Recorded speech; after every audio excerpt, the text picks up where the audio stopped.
So this is going to be a real challenge. I don't know how we're going to do this. It's not a very good antenna. I'm just trying to think what else I could do here to use that as a ground plane. Oh my gosh. This is really, I'm not kidding. I'm not BSing you. I've just had an aha moment. G'day guys, Simon, VA7BIX. Alrighty guys, I got the shirt on and you wouldn't believe this. This is actually the third day that I've been working with this. First day I realised I didn't have the voltmeter or the field test meter, but I've got it all with me here today. And yesterday, something really weird happened with my camera. We all of a sudden went into slow motion like this. I'll show you a little clip. Ha! Anyway, it's been a great opportunity for me to work more with this beautiful Mylar that's 2/1000th of an inch thick. So what I'm going to show you here today, guys, I'm going to quickly just put this here on the table, and this is the magic of this stuff. And this is, I want to do a huge shout out to the horticulturalists that have created this for greenhouses. And this is, they call it highly reflective film. And they claim that this Mylar will reflect 95% of the sun. 95%, that's insane. That is so good. So basically, it's also going to reflect RF too, right? And what we're going to do today, I'm not going to the park, but I'm going to set up my ground spike antenna with two 17.5-foot strips, which are 6 inches wide, and we're going to log into the web SDR in northern Utah, and then we're going to do an elevated with a sheet that's going to be 3 feet by 6 feet, and we're going to have that as an elevated, basically a reflector behind the whip, and we're going to turn it around 90 degrees increments just to see if there's any difference in how I'm being received in Utah. So this is going to be a fantastic video, guys. I hope you enjoy it. I'm really excited about it to share this with you. I think that this stuff here, the horticultural Mylar that's 95% reflective, that's big rolls, incredible economies of scale, is going to change things forever. No need for messy metal tape. Get rid of your Faraday cloth. This is like literally pencil weights, and I think that this is the way of the future, guys. I'm really, really excited about it. All right, let's get on with it, and we'll be right back. Woohoo, here we go. All right, guys, so here we go. So this is the conductive side, and we're just going to touch the two probes on here, and boom, there we go. Look at that. It doesn't go all the way to 0, but it goes down. I had it down to about 0.09 earlier, and this is absolutely fantastic. There you go, look at that. Awesome. And if we click it on, touch it onto the other side, nothing.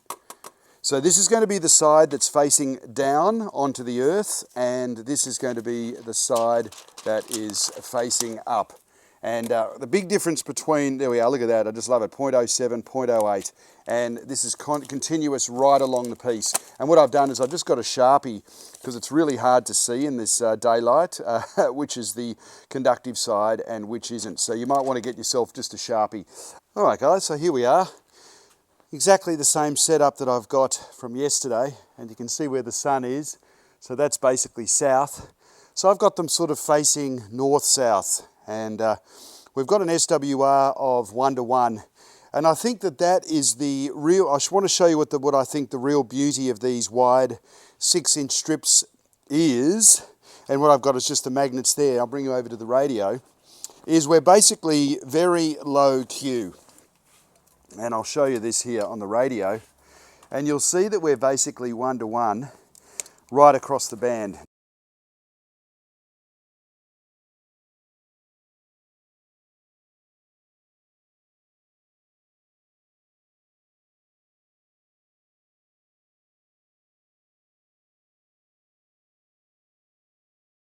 So here we are, we're in AM mode. I'm just going to transmit. See, we're 1:1. I'm going to just hold the transmit button down. So let's go right to the bottom of the band, and you can see down here the SWR. I'm going to zoom in on that. That is just unbelievable. There we go, see if you can see that. So I'm going to go right down here to the FT8, right to the bottom, CW, we're 1:1. All the way up, we're 1:1. You can't even see the SWR. rising at all. Now we go to the very top of the band, 347. And there you go. We're 1-to-1 right across the 20-metre band. So as far as that goes, as far as that efficiency goes, I don't know many antennas that you could get that kind of SWR right across the whole band. It's just nuts. Not only do we have the shiny side up, so it's coupling. It's not only coupling with the earth, but it's pushing the RF back up into the antenna. But these big wide strips, I think, really contribute to a wonderfully low SWR. So what I'm going to do now, just while I've got this set up, is we're going to quickly walk around with the field test meter. All right, we're putting 100 watts out. I've got the field test meter here. Let's go for a little walk, shall we? And we'll just come along the strip of Mylar right now. We're only about a foot above it.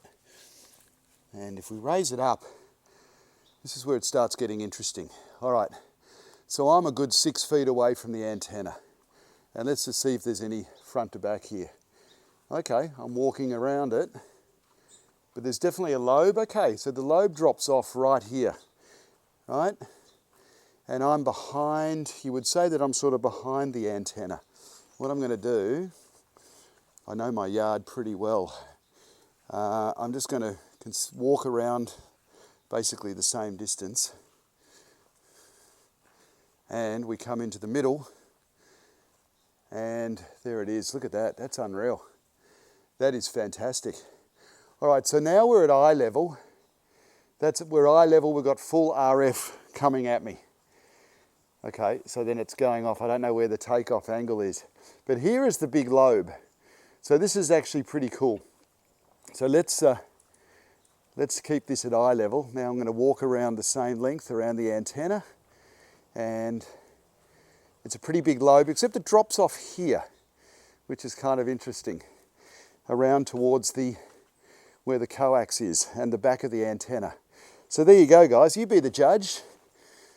And then as we head this way towards the front of it, boom.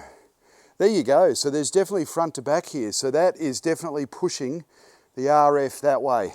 And what we found yesterday, guys were saying that when we had it facing north-south like we've got it now, that we were much stronger than east-west. So there you go, guys.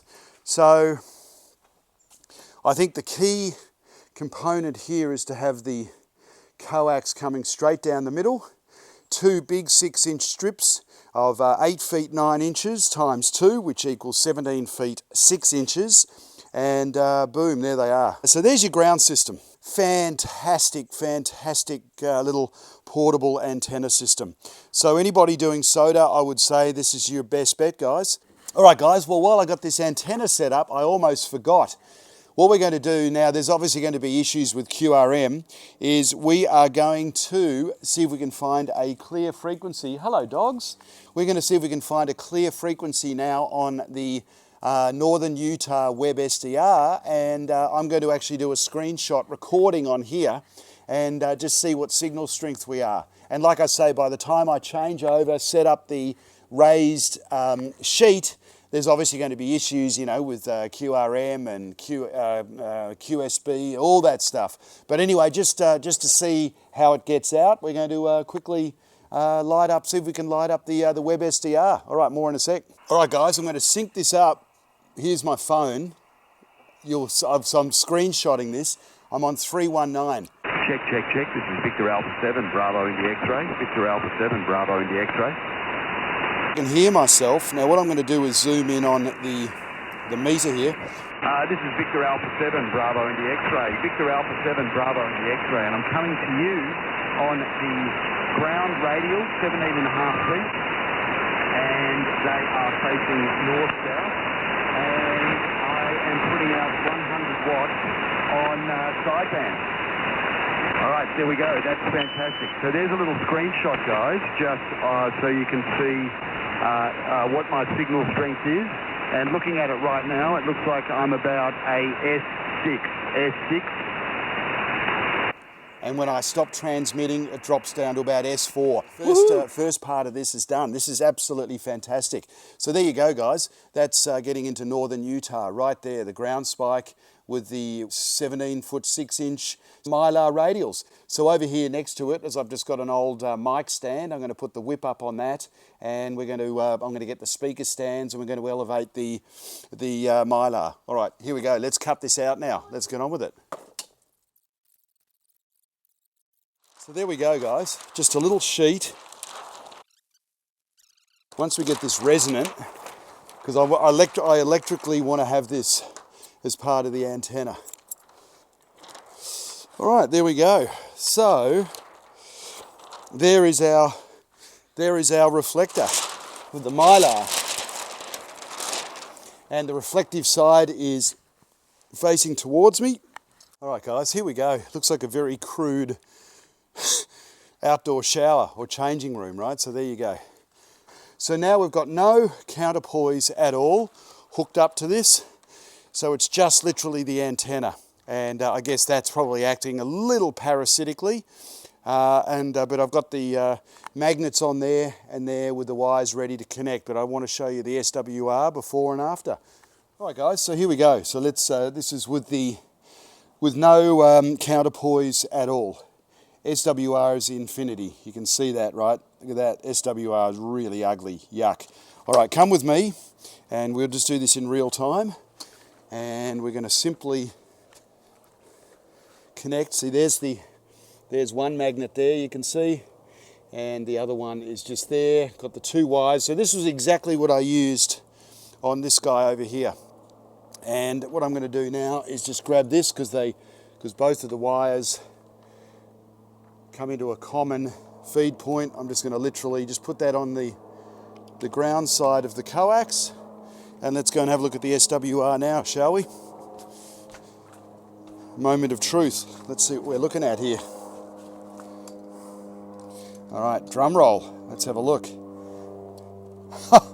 Boom, 1-to-1. Unbelievable. So let's go right to the very bottom of the band. Oh my gosh. So, okay, so now we're down in the CW portion. We're literally 1-to-1 or 1.1-to-1. And we go to the very top. The SWR has not moved. Unbelievable. I am so excited, I'm sweating. So guys, there we go. We've got it connected electrically. This is unbelievable. Right, the moment of truth. I'm going to go to the SDR again. And what we're going to do is we're going to try to do this systematically.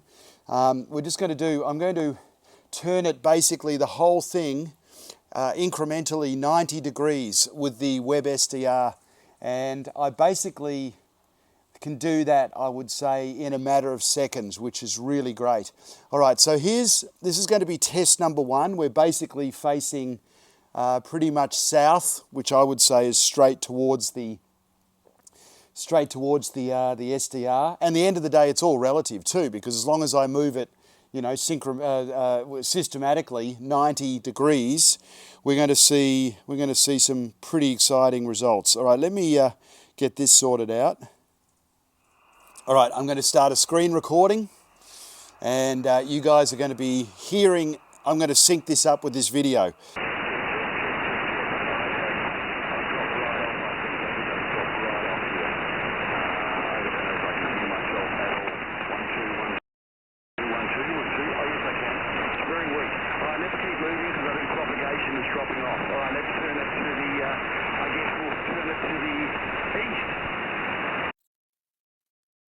All right.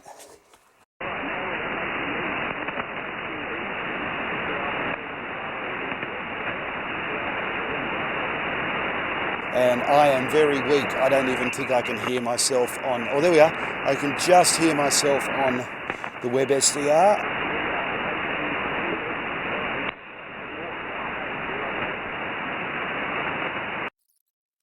All right, now we're facing to the north.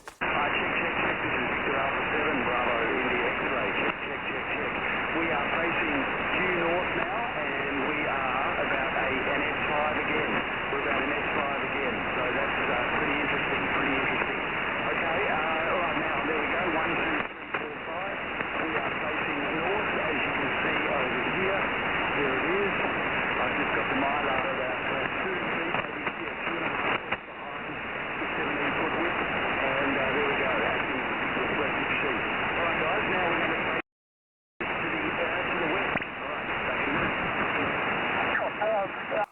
All right, guys, now let's go and turn this around to the west.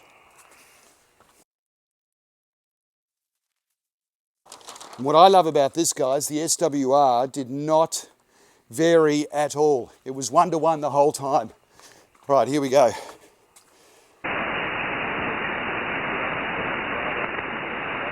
I don't hear anything. I don't hear anything on the web SDR. So there we go. Interesting test, guys. That is the web SDR facing west. That is fantastic. This is Victor Alpha 7 Bravo in the X-ray clear. All right, guys, quickly while I'm here, what we're going to do, now that I've got it set up as is, let's just walk around it. Let's do a quick field test meter just to see the field, because I know that's what is the burning question. You're all going, well, hang on a minute, Simon, go walk around the damn thing. Let's see what it's doing. All right, so what we'll do, I'm going to quickly go into RTTY, and we are tuned up, and we are putting 100 watts out. Let's go and have a look now. But what I want to do is keep it at the very top of the Mylar. So let's just walk around and see what we're looking at here. All right, so basically we're still at about 2.5 feet, and now we're walking around to the front. Holy smokes, guys. Woo! All right, so now I've got to go further away because there's the antenna, right? But oh my gosh, all right, I'm sold. I want to go and buy every sheet of horticultural Mylar there is. Guys, get your Mylar, get your horticultural Mylar. This is absolutely it. Look at this. And then when I come around to parallel, it drops right off. Oh yeah, there we go, guys. This is absolutely epic. All right, so, and when you come right in, right, so when I come right in here, so when I'm above it, it kind of, you know, you can still see it, it's straight up. But then when I come down here, it really, really spikes. So there you go, this stuff is really reflective. And now we're getting the reflection off the whip, off the 17-foot whip, obviously. So there you go, and I'm now standing 10 feet away from it, guys. I've actually measured this. I know that I'm standing 10 feet away, and the SWR is between 2, and when I hold it up higher, because there's your takeoff angle, now we're at 3. Unbelievable. All right, so now let's walk around and be 10 feet behind it and see what we're looking at. All right? Okay, so there's 10 feet behind it, and when I go right up here, we're down at about 1.5. So at least 2 times, 3 times to 1. But not only that, as soon as I get in line with the Mylar, it's almost dropped back down to the 1, or you know, right back to the bottom. So that's absolutely crazy. So there we go. There's the back. We walk around. I'm just going to walk around my yard. Come around to the front. Look at this. You can see it start to take off here. Then we go back because of the whip. And there we go, look at this, unbelievable. I'd say at least 2.5, 3 times front to back there, guys. And when I hold it up higher, even better. Okay, we've just timed out. All right, everybody, this is the game changer. This is absolutely it. I love this. And I don't want to let the cat out of the bag, but my buddy Wes, we were chatting today actually, he has got the most extraordinary experiment coming up with this Mylar, with this horticultural Mylar. So stay tuned to Mr. Mudd's radio time. Wes has got a fantastic experiment coming up, and I can't wait to see it. So this stuff really is the game changer, guys. So what I've got here is just simply 2 strips of 17.5 feet that are basically 1 inch wide. So Josh, ham radio crash course, here you go, buddy. Put this into your grab and go bag, because that's less than a pound. That's literally a paperweight. This stuff is amazing. So you can do everything. You can do absolutely everything with this. And I've done the maths with this. The economies of scale, you're looking at about probably, I think it's about 6.5 cents a foot. So to build a 17-foot antenna, I mean, you're not even, you're about $1. So unbelievable. So guys, seriously, this horticultural Mylar, 95% reflective. It's 2/1000th of an inch thick. Unbelievable. It doesn't tear. The best thing is it's got no memory, and it's fantastic. It just rolls up and it stays rolled up. It's absolutely amazing. Get yourself a roll of this. I'll put all the details below. The Vivo Sun. In Canadian dollars, this a roll of 25 feet was about $31, and then I got a roll of 50 feet, which was $33. And I think for a limited time, there's 100 feet, 100 feet, and all the rolls are 4 feet wide. So there's the width there. All the rolls are 4 feet wide, but there was a roll of 100 feet for basically $40, $39 or $40. Now that's Canadian too, so I'm sure in the US it's probably even better. Anyway, it's a lot of fun. You guys are awesome. My name is Simon, Crazy Ham Jazz, and if you haven't seen so already, I've got my Mylar troll magnet t-shirt on. It's very, very apropos for this video. What is it? It attracts them, we reflect them. It's very apropos with this whole video series on Mylar, and I couldn't resist putting it on. Have a great day, everybody. We'll catch you soon. Over and out. Woo!